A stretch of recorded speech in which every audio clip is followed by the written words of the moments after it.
1 plus 1 equals 2. 10 times 2 equals 20. And finally 20 divided by 20 equals 1.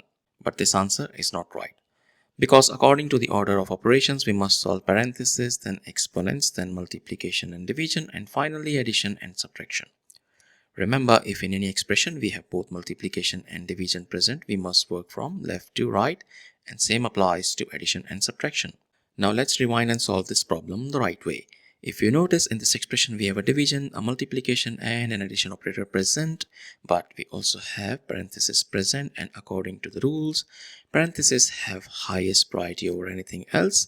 So let's solve what we have inside parentheses. We have 1 plus 1, that gives us 2, and our expression now simplifies to 20 divided by 10 times 2. Now we have two operators present, division and multiplication. According to the rules, multiplication and division have equal level of priority, but we must work from left to right. So we need to solve this division first, because that's on the left side. 20 divided by 10, that gives us 2. And finally 2 times 2 equals 4, which is the final and correct answer to this problem. Thank you for watching. Please like the video, comment your answers, and subscribe to our channel.